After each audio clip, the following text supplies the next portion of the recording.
যে দেখেন July August আন্দোলনের পরে 15 বছর ধরে চেপে থাকা শেখ হাসিনা সরকারকে যখন ক্ষমতাচ্যুত করা সম্ভব হলো, শেখ হাসিনা যখন পালিয়ে গেলেন, নতুন একটি দলের সরকার আসলো, তখন তো আসলে আমরা সবাই আশা করেছিলাম যে এখন বাংলাদেশে একটা নতুন বাকবদল হবে, নতুন দিনের রাজনীতি হবে। কিন্তু আমরা দেখেছি যে অতি অল্প দিনের মধ্যে আমরা যারা জুলাই আগস্ট আন্দোলনে সবাই মিলে অংশগ্রহণ করেছে, অবশ্যই বৈষম্য বিরোধী ছাত্র আন্দোলনের নেতৃত্বে আমাদের এটা বলতেই হবে, তাদের মধ্যে আমরা এক ধরনের মারামারি, হানাহানি, পরস্পরের কথার তীর ছুঁড়ে দেওয়া, এগুলি আমরা আসলে অনেক বেশি পরিমাণে দেখতে পেয়েছি। এইটা কি আসলে, এবং যত দিন যাচ্ছে আমরা অনেকগুলি পক্ষ এর মধ্যে দেখতে পাচ্ছি। আমি একটু রাকিব আপনার কাছে জানতে চাই, এইটা কি হওয়ার কথা ছিল? যদি এইটা হয়েই থাকে, এইটা কি হইল এই কারণে যে এটা আসলে ক্ষমতার ভাগাভাগিতে? মানে আমি আপনাকে আরো সরাসরি বলতে শুরু করি যে ছাত্রদল বা বিএনপি কখন থেকে বৈষম্য বিরোধী ছাত্র আন্দোলন বা অধুনা জাতীয় নাগরিক পার্টিকে প্রতিপক্ষ ভাবতে শুরু করলো? ধন্যবাদ। ধন্যবাদ খালিদ ভাই। আমি শুরুতেই বিপরীতমুখী অবস্থান নিয়ে শুরু করছি।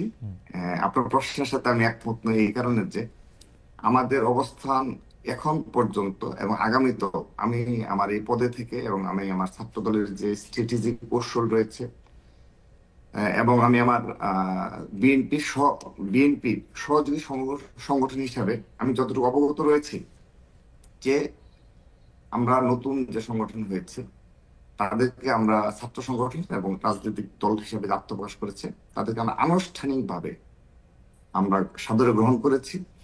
এবং আমরা বিশ্বাস করি এই জুলাই আগস্টের স্পিরিটকে ধারণ করে এবং আগামীর একটি নতুন বাংলাদেশ বিনির্মাণে আমাদের মধ্যে সহনশীলভাবে গণতান্ত্রিক চর্চা অব্যাহত রাখতে হবে।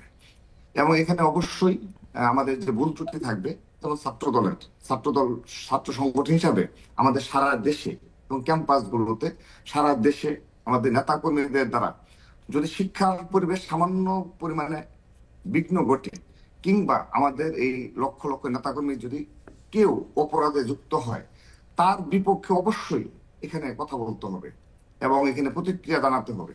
ঠিক একইভাবে এই নতুন রাজনৈতিক দল এবং ছাত্র সংগঠন যারা আত্মপ্রকাশ করেছে, তাদেরও ভুল ত্রুটি যদি হয়, আমরা শুরুতে কিন্তু দেখেন প্রতিক্রিয়া দেখাচ্ছি না, কারণ ওরা মাত্র শুরু করেছে, ওদের যাত্রাটা শুভ হোক। সে কারণে মধুর ক্যান্টিনের যে ঘটনা ঘটেছে, কিংবা এখন পর্যন্ত উপদেষ্টাদের পদত্যাগ করে দল গঠন করার পর তাদের একটি সহযোগী ছাত্র সমাজ হিসেবে আত্মপ্রকাশ করেছে, যদিও তারা বারবার একটি কথা, মানে এটা আলটিমেটলি যে লিজুর বৃত্তি শব্দটা নিয়ে আসে সামনে, যদিও এই শব্দটি কোনো অস্তিত্ব নেই।